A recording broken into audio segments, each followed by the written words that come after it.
Hi, I'm Gary Morgan, former CEO of Splash News, and I'm here to talk about all the ways the paparazzi industry has worked in the past and continues to work today to excite everyone. Welcome to the Hollywood Raw YouTube page, guys. We're happy to have you here. Make sure you like, subscribe, leave us comments, do all the stuff. What are you waiting for? Let's go. I got a drug addiction to feed.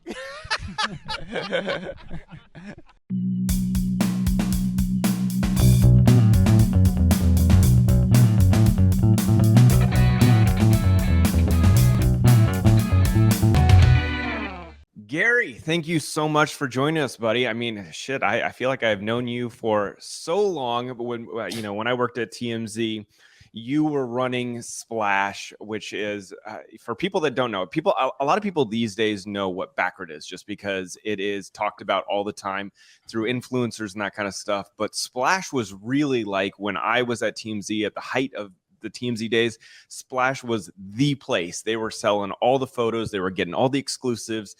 What was it like running a company that was like on top of the world when it came to celebrity photography back then? Well, just to backtrack slightly from that, it was both a shock, a lot of luck, a lot of hard work.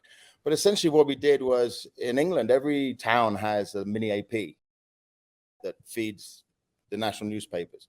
And so you're in an hour by hour contest all the time with the national photographers.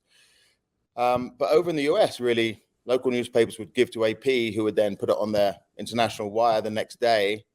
And so suddenly we found that we could beat the international wires by 24 hours by just being at the spot and shooting it and sending it straight out.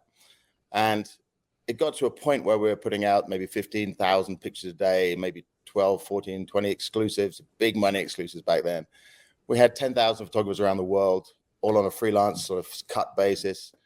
We even had the White House's photographer would give us stuff on the side. Dalai Lama's photographer would give us stuff on the side when celebrities went over there. In fact, we always like to think we built some schools in Nepal, but who knows? That's the worthy side of the job. It was, I think, really it was the internet, if you want the summary of it, that really kicked it off, because we had 5 territories we were selling to before the internet kicked in, and we'd have to print out 8x10 FedExes and would ship them down to Australia and say, here's a picture of Mel Gibson in his doorway. Do you want it? And they go, no, and send it back. And then you send the same picture because you want to print another one on a FedEx to England, to the Sunday Mirror, who might say no. So they give it back and say, in the end, it'd say, can you just take it around to the News of the World's office? Because if you don't want it, we're going to offer it to them. And it might sell 3 weeks later for 10, 15, 20 grand. And it's probably got coffee stains on it at this point. And so it was a very slow process. And then suddenly FTP transfer protocols came in where you could just drop and drag from one folder to another on someone else's computer. Slow, but it was much faster than the FedEx. And then email kicked in, and suddenly we went to 65 countries, and you could email every single media outlet in every single country in 65 countries in 5 minutes. And that's the thing that really changed the whole celebrity world, really, because there's literally 2 billion people in the world who are interested in celebrity, probably more than that now. That was in my days when we probably only had 3 billion people on the planet. But if you think about it, gossip is the second oldest industry in the world. The first one we all know, you have to pay for that one too. But gossip is really the one. You talk about your neighbors and you talk about celebrities more than you talk about your sister or your brother. Mm-hmm. And I think that's really... Yeah, Gary, I'm actually, so for the people who aren't familiar with a photo agency or a news agency that which you ran, which was very successful. How does it exactly work? Like for me, from my side, I shoot the photos as a celebrity. Let's say Angelina Jolie is walking down the street. I take photos of that. Just because I took the photos doesn't mean it's worth any money. Doesn't mean I made any money. Then I send it to the news agency. Then what do you guys do from there? You guys take the photo and do you just blast it to every single news outlet right away? Is it like first come, first serve? Like what exactly would you guys do? Well, I mean, in the old days, again, pre-internet, when everything was slow and the competition was obviously a lot slower, you could hold a picture, do some research on it, call up PR, call up friends of theirs and try and generate a story around it. Because I think the secret to Splash was we were mainly journalists first. So we always thought of the story. Now, words, they meant nothing really as far as money, but they made the photograph or the story more better. So if we had a celebrity walking past McDonald's, who knows? Maybe she went in there. So a reporter would go into McDonald's and ask them, and they'd say, yeah, she's bought a cheeseburger. And all of a sudden, you've got a story about celebrity eating fat food. And that's the kind of stuff they would make. And in the old days, in the early 90s, there wasn't a lot of gossip about them. There was probably 5 to 10 paparazzis in LA, and it was all long lens stuff. So you could follow someone around for a week or two without them even knowing. And then you had all this time to generate stories off it. Sometimes you'd literally just give it to the Inquirer, let them make up whatever they do, and then that would sell you a picture around the world afterwards. Yeah. So, obviously before all the websites started really kicking off, you could hold on a photo, you could hold on some of the content before you put it out there. But who is like, what sells exactly? Is it fashion? Is it news story? Like what, if you're a news editor, what did you see exactly selling? Well, obviously sex always sells in some form or another.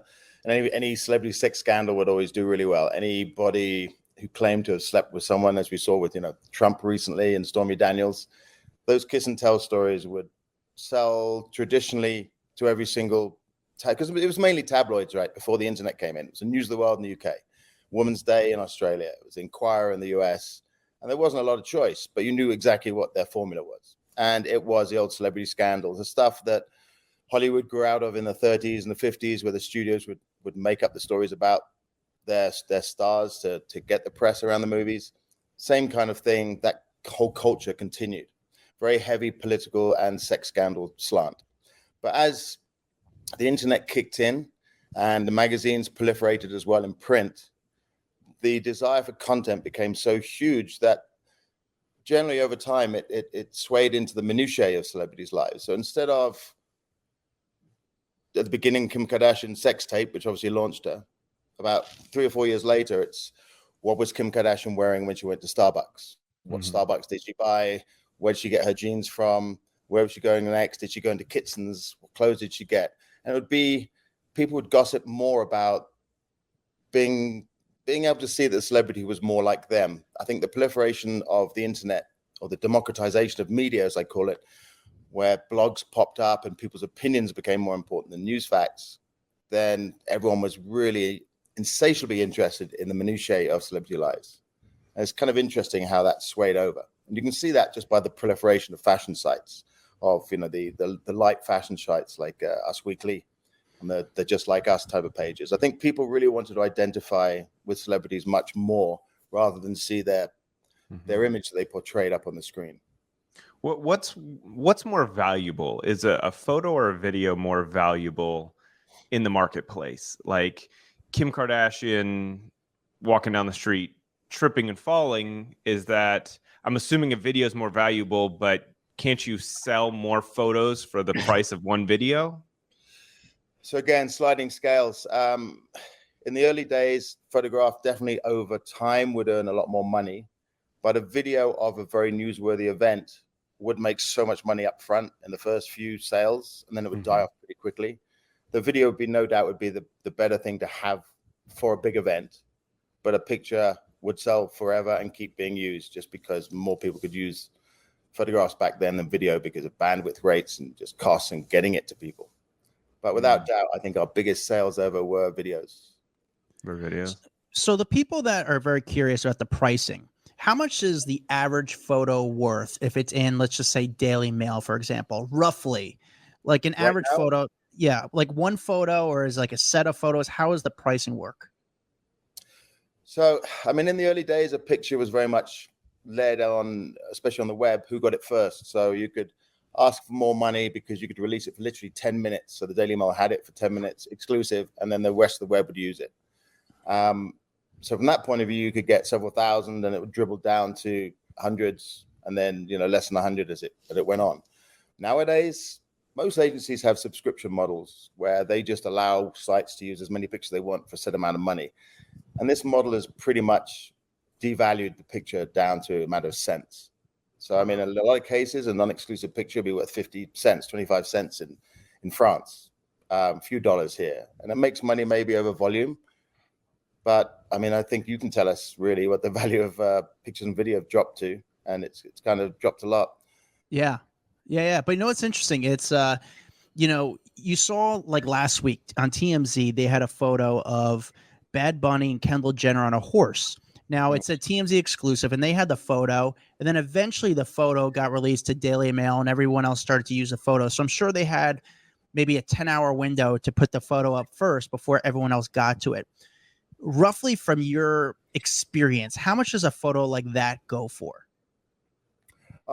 Nowadays, you can still get thousands of dollars for it, but I mean, if you get above $10,000 for a picture these days, you're really lucky.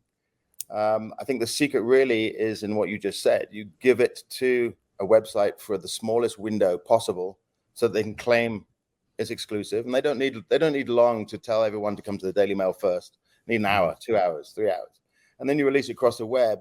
And it may be a picture, and this happened a lot. Nobody wanted to buy exclusive. TMZ, Daily Mail, you could usually rely on to outbid each other, but they're like not interested in this picture that you're just talking about, say. So you give it to the Mail for $500, and suddenly TMZ's calling and paying you $2,000 for it because they're pissed that the Daily Mail ran it first. So a lot of it is playing the market as well as playing the content. So people are like, we notice that our audience is obsessed with this idea that celebs contact the paparazzi, contact the agencies to, let them know where they're going to be, which we talk about all the time, that it's a very much give and take relationship between celebrities and paparazzi and keeping them relevant. You running an agency, how often did you see celebs, and maybe not just the celeb, but people involved with the celebs, handlers, whatever, reaching out to say, hey, we are going to be here and here. Please come get photos of us. Well, that's a great question, actually, because that really is behind the way this industry has changed from day one. In the early days, you have to understand that 99% of people who came to LA basically end up being really pissed off because only 1% of them would make it. So the 99% would be serving in the bars, the restaurants, being extras, and they get really bitter about the fact that Bruce Willis might walk into Mr. Chow's. So Mr. Chow's barman would be a failed actor who would then call us and would tip them off and go and do the picture that way. And this was the way it kind of worked. And especially with autograph hunters coming out and all the sort of service workers, you had literally thousands and thousands of informants in LA who would rather make $50, $100 off tipping us off than bitching about the fact that Bruce Willis is there all night and doing nothing about it. So that was really why paparazzi took off so big, because there were just so many people who just knew so much. And then when social came out, celebrities realized they could beat the photographers to their own game. So if they saw a photographer getting a picture, if they posted their own picture on social straight away, it would kill the exclusive. So then that sort of war started happening with a balance between the two. And then we sort of realized that, where the paparazzi were like the redheaded stepchild of Hollywood. And they didn't want us at the party, but we had to be invited. So we started working pretty closely with the PRs and sometimes directly with celebrities, especially like on Baywatch, and would start working out how to do the stories and how to put the value out there and share the money. And that was based mainly on stories they wanted to get out, usually around movie time. So, all right, we'll leave you alone this week if you give us this picture next week of you kissing your boyfriend just in time for the release of your movie. So we all win. And then that segued over time into product placement, where we knew the celebrities were starting to wear a lot of jewelry and a lot of high-end stuff and then promoting it when they would see our pictures out there. They'd call us weekly and say, oh, I'm wearing this, this, and this. And that started the whole idea of paying celebrities to wear stuff. So then the photographers would get involved in that, and we'd talk to the brands and say, we're going to try and shoot so-and-so. Do you want us to put a can of beer in their hand, for example? And then they'd pay us to pay them to set up the shoots. And that's really when the paparazzi setup shoots came into play. I think even today, Splash still goes on vacation with Kim Kardashian and, takes a couple of leaves on board the boat they're on and puts them in front of the lens and pretends we're on the beach to shoot on the boat. She'll airbrush her butt and send them back to us and would send them out. And I think that arrangement still is there today. I was going to say, because I've known that for a long time, that Kim has like a personal photographer that will go on vacation with her, take photos of them on the beach, Photoshop them, make them look really nice, and then sell them through the paparazzi agency. And it's been a great deal for kind of everyone involved for so long. What was your involvement in making sure that deal kind of worked out for everyone's favor? I used to be the one that Kim Kardashian shouted at a lot. She was amazing, especially in the early days. She was really helpful. You'd do the shoot, she'd orchestrate it. You had to shoot a certain way, as you know. She hadn't quite worked out where her butt was going at the time. And so she'd have to edit all the pictures.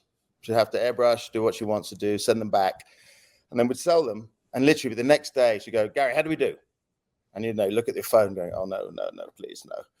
And I go, okay, well, we did really well. We made this here, this here, this here, this here. And she goes, great. So send me a check for $20,000.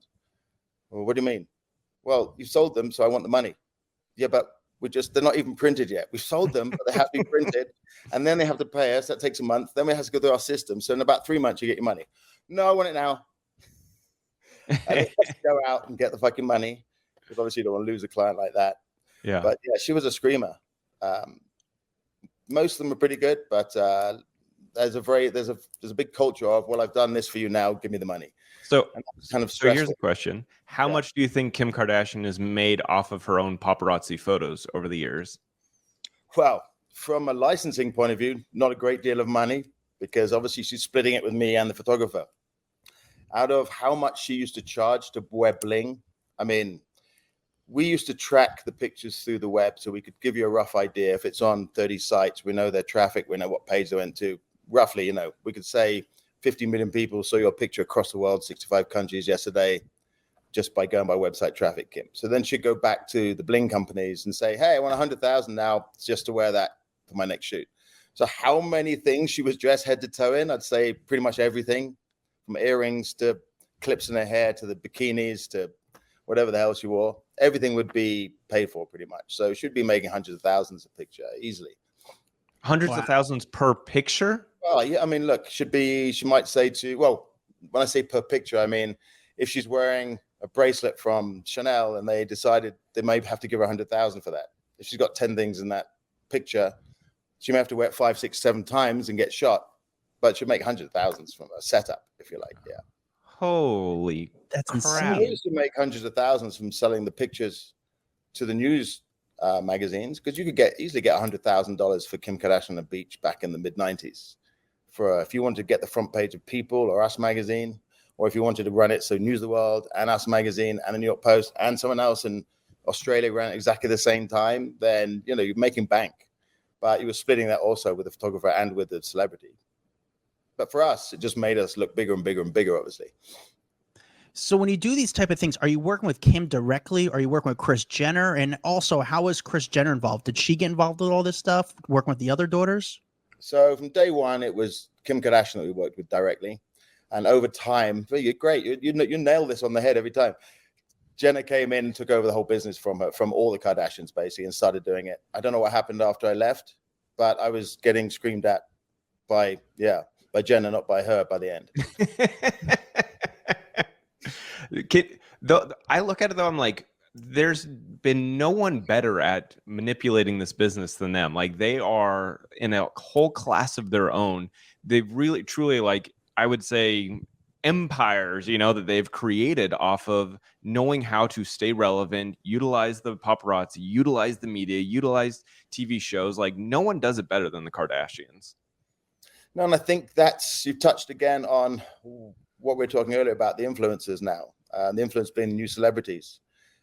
As these guys have sort of from generation to generation, and now what are we, Gen Z or whatever, their whole life, their persona really is digital as much as physical. So they're just very adept at knowing how to do it. They're growing up in a world where even regular kids today, they're growing up in a world where they think everyone wants to see them all the time. Or what do they look like? And so the Kardashians really worked out how to monetize that, and very effectively. And I think it was a market that was just begging to be taken at the time.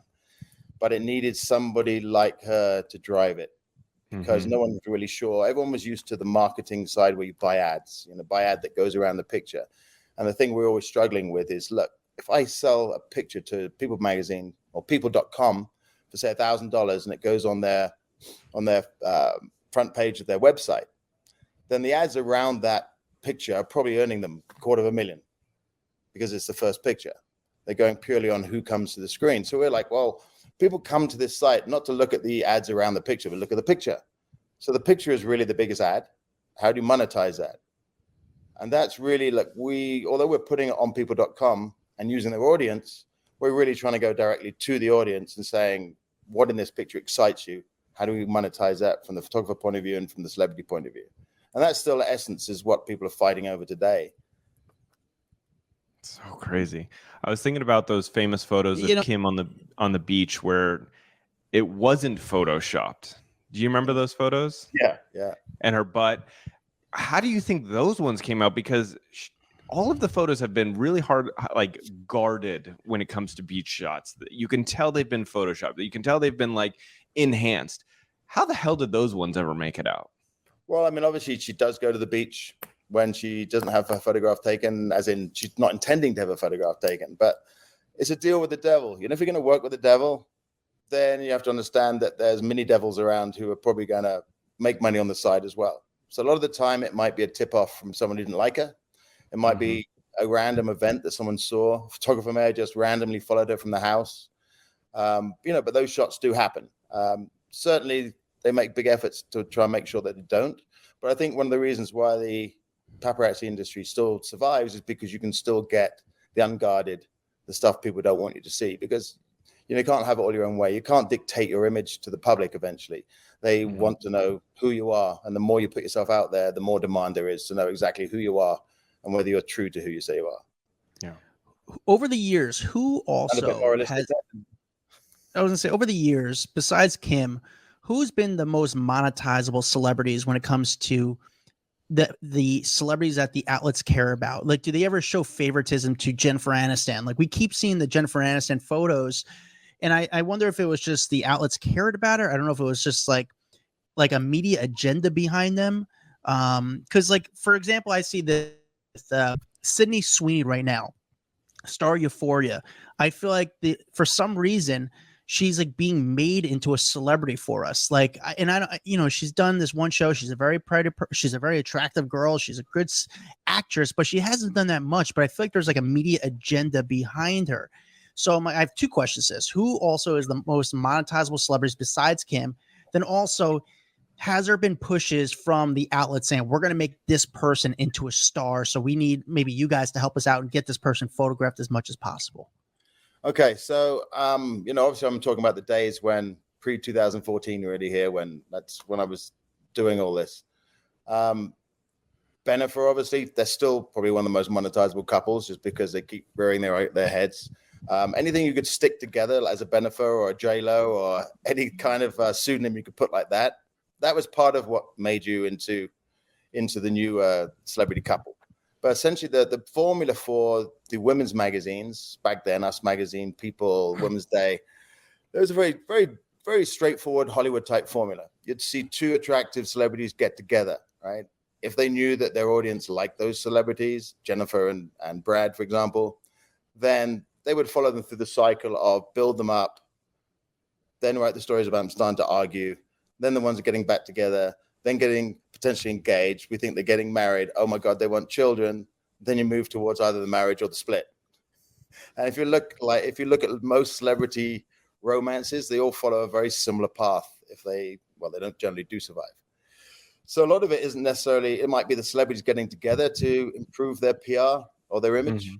It could be that they generally like each other, but then the media latched onto a couple and sort of drove the whole story that way.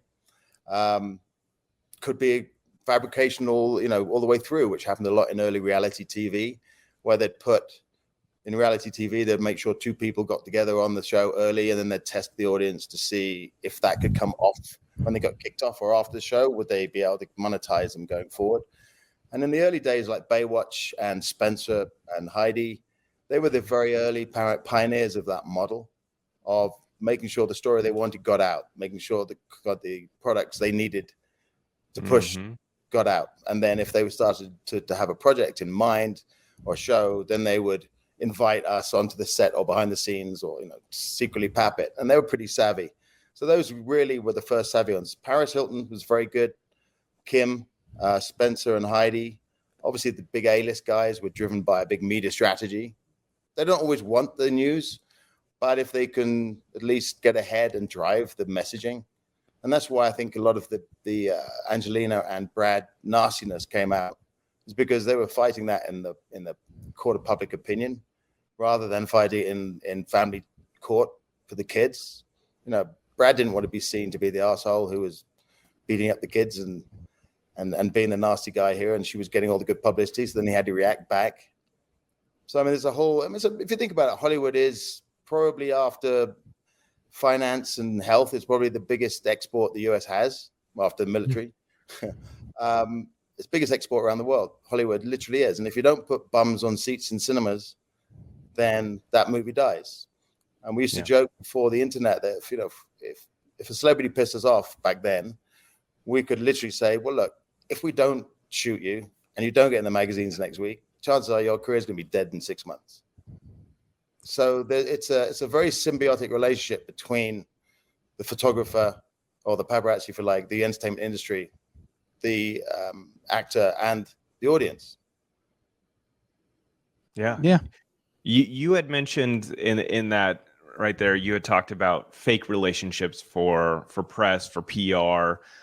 Was your agency ever involved in one of those fake relationships and making sure that you guys got photos of them? Like, we've talked about it a couple times, like Taylor Swift and Harry Styles, like, famously kind of went out, got photographed, and it caused a lot of people talking about them. Were you guys ever called to be like, hey, these two are going to go out, they're going to be shot together, make it look like they're a couple, but simply for PR moves?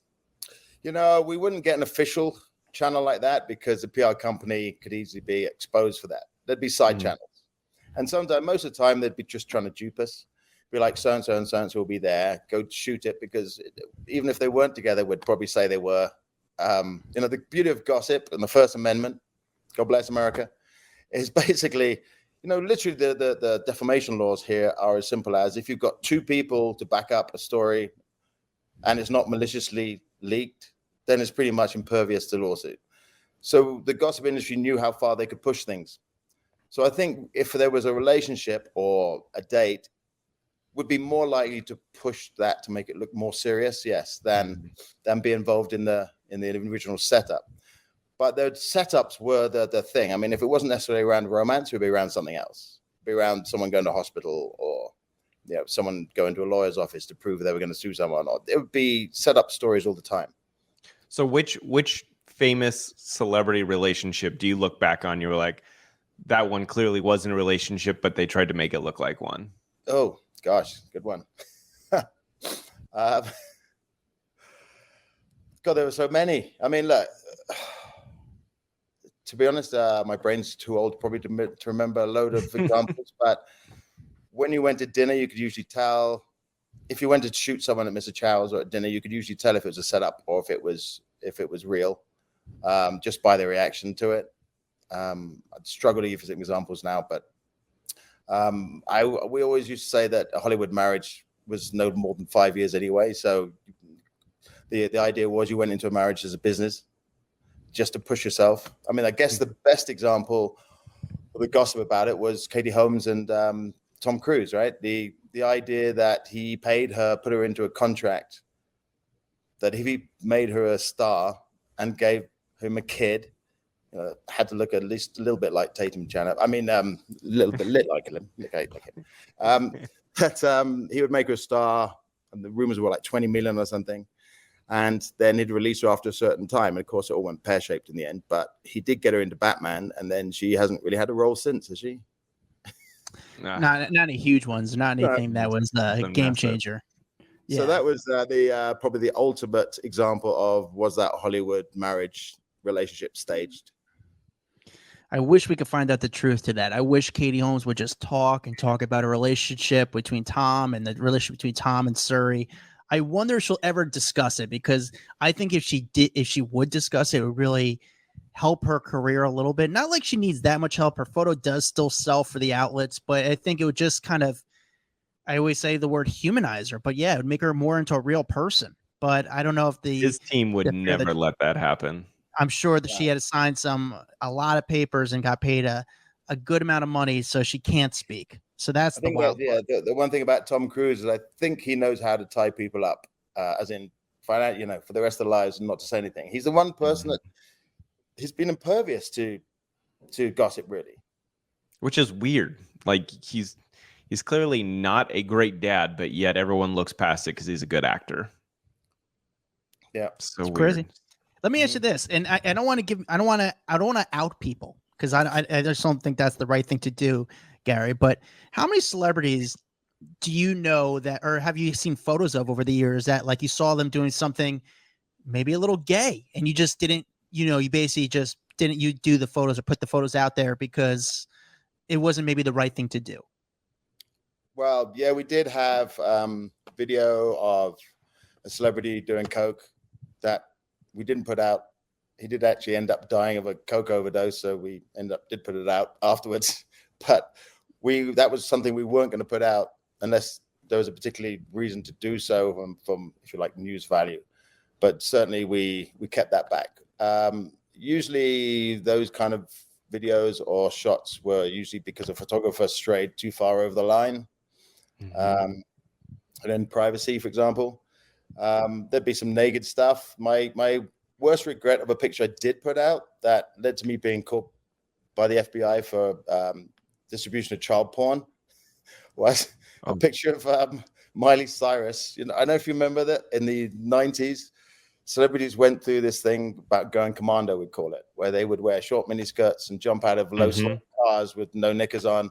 So there'd be that flash, that kind of, basic instinct. Yeah, this was the Paris Hilton tactic. It Exactly. worked really well for her, Britney. I mean, everyone was doing it for a little while.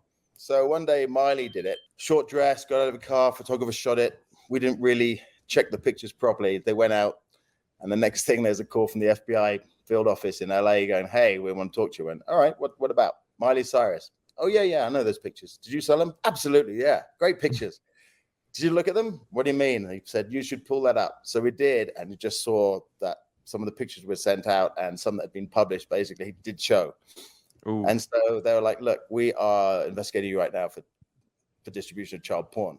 And so, right.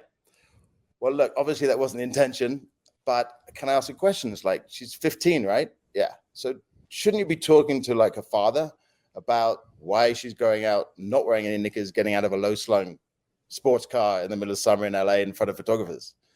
And then I tried to explain to him about how this was a trend.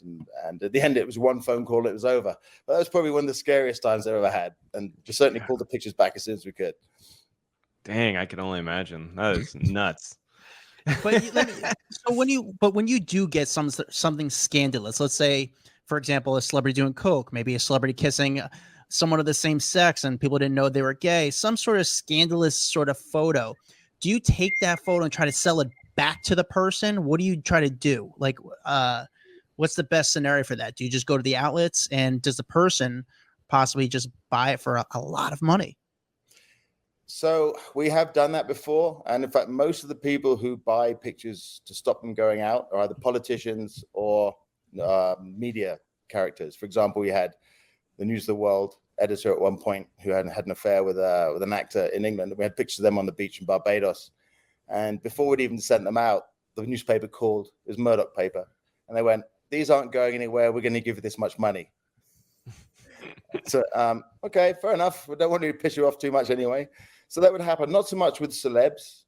Quite often PR might call trying to change the vibe of the story or offer you something else if you didn't put it out. Certainly the National Enquirer would do that a lot. They'd have as you know, from the Trump story that's out now, which we were partly involved in. We were bidding actually against the National Enquirer for Stormy Daniels to try and get her to talk, and they outbid us with the hush money. But they would quite often do catch and kill, where they would buy it up and then they would put it in their happy safe, which would be basically their blackmail safe for celebrities. And that's why Burt Reynolds gave so many interviews to the Enquirer. It's because they had the stuff on him and Marla Maples really early, and it went into the happy safe. And then he agreed to give a certain amount of exclusive pictures and interviews to the Enquirer in return for never putting the story out. Wow. Interesting. Yeah. That's crazy. We would actually work a lot with celebrities on that level. Stallone used to work with us a lot. He had a close friend as well at Star Magazine, so he was very media savvy. And he would give us, especially with divorcing from Bridget Nielsen, he would give us tons of pictures to sell on his behalf. And I think he was giving the money to someone else in the end because he had a really good friend at that sort of he was helping. But he would call up, and it'd be funny because his deep, gravelly voice. He called up once. He goes, "Hey, Bruce Willis is on my jet with Demi and their kids going to Hawaii. Okay, here's the tail number. Why don't you go ruin the vacation?" And that was because back then Bruce and he were, they're probably arch rivals for the big roles in Hollywood. So like Die Hards versus the Rockies. So they actually kind of hated each other. So they'd play these tricks on each other a lot. So that was always fun when you dealt with the celebrities like that, because you can have a bit of fun. That's awesome. I just love the idea of Sylvester Stallone like calling the paparazzi to prank someone else. That's hilarious. When you look back at your career, and I know that I hate when people ask me this question, but I'm going to ask you anyway. Is there a memorable photo, something that stands out in your mind of like, that was a home run, or that was an amazing photo that was taken, that like gold standard star photo that you remember getting during your career? Not necessarily you getting, but Splash getting. Yeah, I haven't taken a picture ever in my life. So you mean a well-shot picture, or just something that you're like, damn, that was a huge set. That was a crazy photo that we got. We made a shit ton of money on it, whatever the case is. Well, something that made a shit ton of money that wasn't awesome was, and it's kind of a sad but interesting story about how the media used to work. Anna Nicole Smith, when she was always going to hospital with overdoses or whatever's happening. So we're outside a hotel in Florida. She was stretchered outside into an ambulance, and we had to video of it, maybe a minute. That was it. So we're selling it, and I think ET were leading the charge for $25,000 at the time. And then suddenly her PR said, "We're making an announcement about her health in an hour." So we stopped selling, and they came on and said, "She's died in hospital." And immediately all the TVs were calling up to bid on it, and it went to $500,000. Wow. For a 48-hour exclusive. And now that wasn't the best circumstance in which to sell that, but that was probably one of the most memorable, because it showed the real highs and the real lows of the industry we're in. And that literally, it was worth 25 was still a good amount of money when they just thought she was going to hospital. But to get up to 48,000 for 48 hours back then, before the internet really as well. So that was like a massive exclusive for the TV stations. Yeah, you know what I remember? Something that was really memorable about that story, and I don't think I've talked about it on here. So I remember we were covering a ton of Anna Nicole Smith at that time, and right after she had died, there were some photos that ran on the cover of one of the magazines. I won't say which one it was, but there was some photos from inside the hotel room, and of like the bed all messed up and all this kind of stuff. And I was like, how did they get these photos? And I remember Harvey being like, can you go find those photos? Because obviously this is a big deal. It's got like some kind of drug paraphernalia on the floor. Like, go find those photos. We have a story that's going to go along with her at the hotel. I couldn't find these photos anywhere. I couldn't find any of the agencies that had them. And I ended up calling up the site because I worked with their photo editor over there. I said, "Hey, can you tell me where these photos came from so we can license them?" And they said, "Oh, yeah, these are not real photos. Yeah, we just took some photos in a bedroom, messed it up, and said it's her hotel room." I was like, "What?" That's insane. I was like, you can't do that. Like, you can't say Anna Nicole, her hotel room, and then like fake the whole thing and then just put it out there to the public. And it was just so crazy to me to see the other side of what people will do to sell magazines. Well, the Inquirer used to plant things in people's rooms. And one case, they called child services anonymously on a celebrity, and then ran a story about how they're being investigated by child services. Oh my God. And the reason being that if you make a call to child services, they have to, by law, at least make an investigation. So you're not lying. You're not lying about the tip. You're not lying about there being an investigation. They were the ones that would start that sometimes. Wow. Yeah. Shady. Yeah, that is. And they've broken some massive stories over time, like massive stories that I never thought would be true. And then they turned out to be true. Especially the alien ones.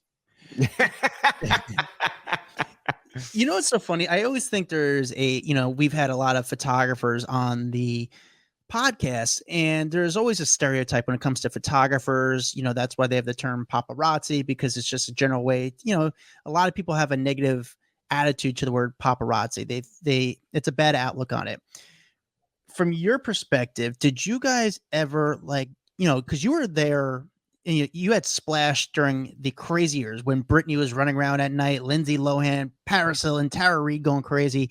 I mean, it was a lot of fun then.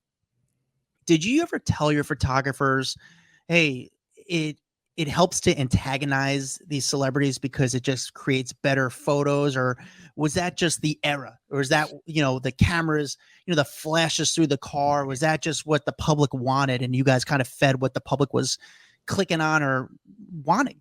Exactly. Okay, so yeah, that's a good question. I mean, to be honest, as a paparazzi outfit, now, first of all, the paparazzi that is Italian for pesky fly, right? So, I mean, that's a negative connotation from the 30s.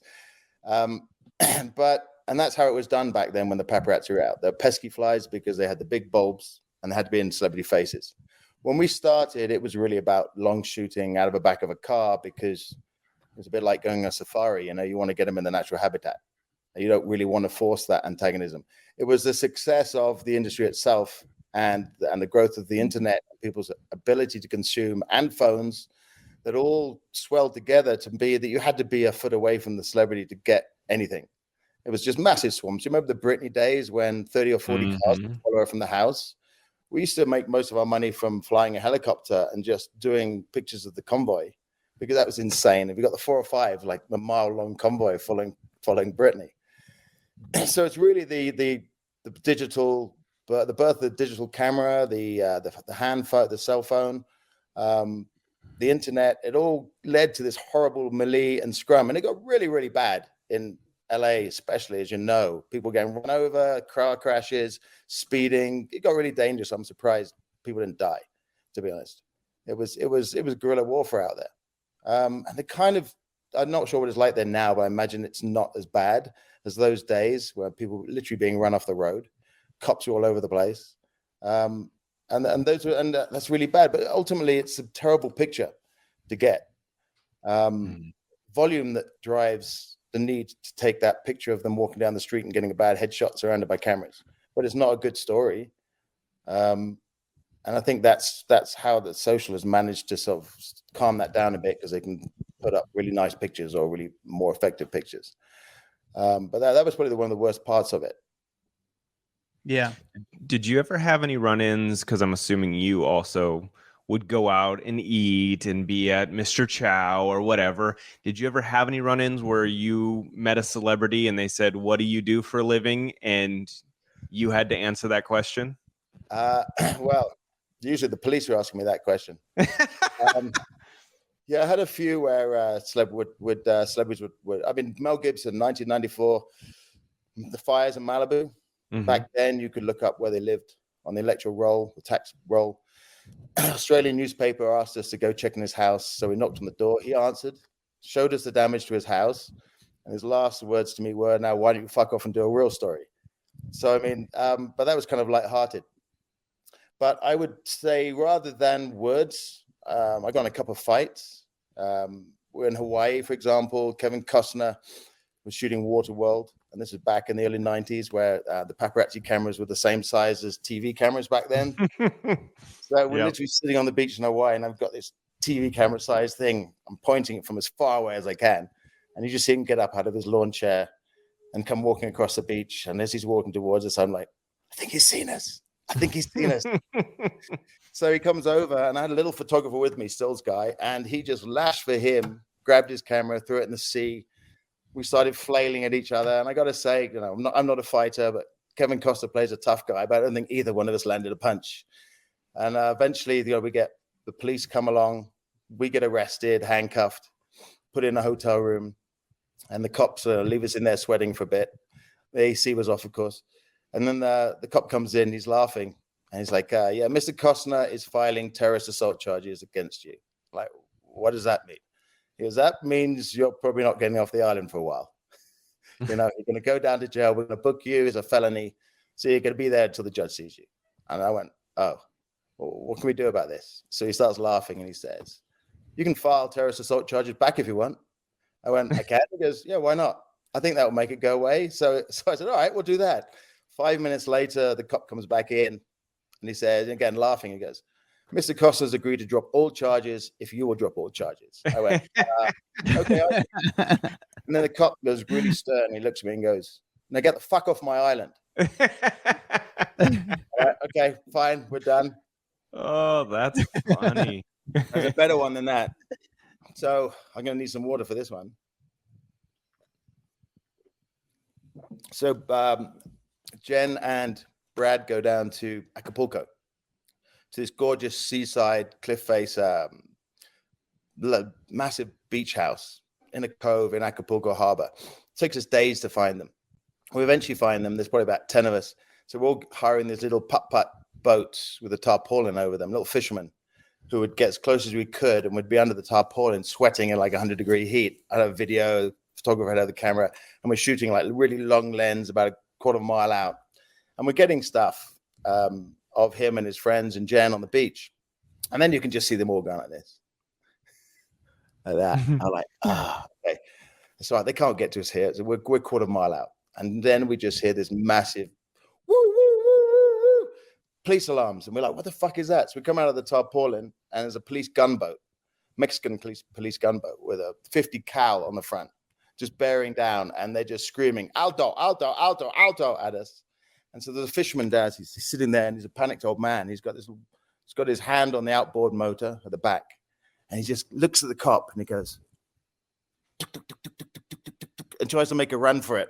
About 5 knots, and he's just going tuk, tuk, tuk, tuk, tuk, tuk, tuk, tuk, tuk, tuk, tuk, and this gunboat's just following us, blaring alto and the sirens and pointing down. We eventually persuaded him he needed to stop, and that was a classic case of film actually, because the photographer managed to stuff the film down his pants and then give the cops a load of empty rolls. Oh, so wow. But that was kind of scary, being chased across the Gulf of Mexico by a police gunboat at 5 knots. And now, so was it Jen and Brad that had called the cops on you guys? Well, that's the backstory. So little did we know that this amazing beach house that they were staying in the Gulf of Acapulco was the president of Mexico's beach house. Oh. Consequently, 10 fishing boats turning up just a little bit offshore and all sticking there raised a few alarms. Plus, you could see they were looking at us too. They were suspicious. That's so funny. So they were like, "Yeah, we don't need people aiming stuff at the president's house." That not really. But the fisherman think he could outrun a police gunboat. That was quite spectacular. This is amazing. I love it. This is great. Yeah. So my last question for you is, you've seen a lot of videos, you've seen a lot of photos. I'm a video guy. What was the biggest video that you ever had or saw? Like, I'm not even say biggest. I'm going to say like the craziest, wildest celebrity video that ever fell in your lap. Well, one of probably the most valuable was the video of the inside of the bedroom that Michael Jackson had behind his bedroom in Netherlands. It was like the Peter Pan room, the one that he had, the kid's bed, all of the kids' toys, and you could only access it through a door behind his bed. And he had alarms all the way down the corridor to alert him when people were coming down there. And that's where he used to play with the kids he had over. And that was probably the eeriest thing I've ever seen, to actually see inside that bedroom. How'd you guys get in there? There was a lot of leaks in the Jackson time too. I mean, that whole story is probably the most profiling story that Splash ever did. It's probably the thing that really set us on the map, because we broke the news of the raid on the ranch, and we had these divorce papers that Emmett Chandler, the father of Geordie Chandler, the first kid, we had these papers 2 weeks before the raid, and in one sentence, Geordie Chandler, it was his divorce papers from his wife, and one sentence said, "I want my child kept away from Michael Jackson," and that was it in the whole thing. We thought, what the fuck is that about? And then when he got raided, we're like, wait a minute, this is what it is. So the videos, the top selling videos were probably that one, and the first video we had of Geordie Chandler, and I think it's one of the few even to date where he was playing street hockey outside of his house, and that was the very first time that he was ever identified. So from that point of view, that was probably the most amazing stuff. As far as if you want a celebrity scandal, I mean, we saw the sex videos. Obviously, we helped sell some of those. What do you mean you helped sell some of those? What does that exactly mean? Well, there's still doubt today, isn't there, about how that video mysteriously disappeared from Pam's safe. Do you know the truth of that? Well, I don't think we will ever know the truth, because we're convinced that she allowed a contractor to take it and then sell it, and then she got paid a lot of money in the end for it. But it's a very roundabout way of having it done. It wasn't a case of, here, I'll go sell it for me. But a couple other celebs would put sex videos out and straight to the media rather than let them get leaked and then they could make money. It became a source of making money after a while. But so I always found that interesting, because like a lot of these celebs, the tape goes public, and then they say how much that tape has hurt their career or how much damage it did and how they're blaming whoever stole it. But in some of these cases, maybe someone never even stole it. It was, Adam left. He got kicked out. Oh, okay. He'll probably jump back in here in a second. Okay. I don't know what happened. Maybe bad reception. But in a lot of these cases, like, it may have purposely gone out and they have to play that role. Is that what you think happened with Pam? Well, I mean, specifically, I don't know if I don't think even if she did leak it, she intended it to spread like that. I think it's a case of not understanding. But I think that in a lot of these cases anyway, a story is put out to promote them. And there was definitely a fashion for a while that after the original sex tapes, that if a sex tape of you did get out, it pretty much launched several careers. Yeah. And so playing that artfully, Paris actually, I think, licensed her own in the end. Isn't it One Night in Paris or something? I think it was called. Yeah. It certainly helped for a while. I mean, I don't know if it would nowadays, but that was certainly one way to launch a career. Sex sells. I mean, that's why OnlyFans is crushing it for a lot of these stars, money going straight into their pocket. And they don't even have to pretend they don't want it out. I think that's the interesting thing about, the influencers now and social, is that you don't need the Hollywood apparatus to make it.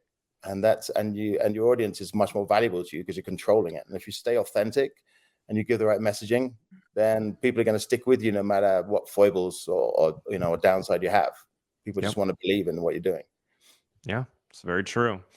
Oh, Gary, this was fun. Thank you so much for joining us, man. This was a fun conversation. We may have to have you back for a part 2, because I feel like you are an untapped resource here. Yes. Yeah, I think that was a tip of the iceberg. I feel like we need to have a lot more discussions. That was fun, just you being so open and honest about your days at Splash. And are you on social media? Can people find you, or are you kind of like off the grid at this point, not even talking celebs or anything? I haven't really. I've been looking in the background to monetizing audiences and working on the background technologies. Happy to talk anytime, but I'm not. I don't. I'm probably too old to sort of make a big social play. Dude, I'm too old to make a social play at this point too. I hear you on that one. But no, thank you again so much for joining us. That was a really fun, in-depth conversation. I loved it. All right. Thank you, guys. Yeah, thanks, Gary. You know what's interesting for us, and I hope, and I say this, like, I feel like us and our audience, we're very similar, and I hope we get along. And this is one of those guests, like, we do it for us because we actually really enjoy the conversations, and we enjoy just the stories, the experience, the learning of it. And then from our experience, the audience likes it as well. Like, we have the similar interests, because I found that conversation so fun, but also so interesting. And the stories about Kim Kardashian, I mean, everyone thinks that Kris Jenner is the backbone of that family, is the mind, the brains of that family, which she is. But let's give Kim her props, because Kim is just as good as Kris. And 100%. I mean, they changed the industry. Yeah, just as savvy and just smart, good. But I just enjoy his conversation, his stories, and his experience. It's just the Kevin Costner story. Loved it. It's so good. No, so a little background here. I had talked to him the other day, and we were just kind of, because I used to obviously deal with him and the company a lot back in my TMZ days, and so we were catching up and trying to talk him, come on the podcast. I promise you're gonna love it. It's fun. Blah blah blah. And then he just started telling me all these fun stories. I was like, stop. We can't waste this amazing conversation for just my ears. I'm like, the audience is going to love this. Adam's going to love this. And he did not disappoint. And one of the conversations he was telling me about was that Anna Nicole Smith over the phone call. And I stopped him like 10 seconds into it. I was like, nope, I do not want to hear the rest of this story. So I'm really glad that I got to hear the rest of it on the podcast, because it's just so interesting, so fascinating. The Michael Jackson story. Like, I remember seeing that video of walking down the hallway, the tour of the house. Like, it was nuts. So great conversation. We will have to get him back on another time, because sometimes we get these people on that we can't get we can't get their whole story out in the 45 to an hour that we're on here. So we need to have him back. And he is one of those people for sure. Definitely. Thank you guys for listening. If you're watching on YouTube, like and subscribe. Follow us on Instagram, TikTok. We have the private Facebook group called Off the Record, where we can interact with you guys. You guys can interact with each other. It is so much fun. It's just a really cool community where we just kind of talk shop. You guys can ask us questions. We're going to do an episode where you guys can ask us anything. We'll tell some stories that you guys have questions for us. Follow me at Adam Glyn, GLYN. Follow Dax Holt at Dax Holt. See you guys later. Bye. Guys, hope you liked that video. We got a lot more where that came from. Hit that bell, like, subscribe, share with a friend. The best thing you do to support us is really doing that. And we really need the money, because we need hair gel.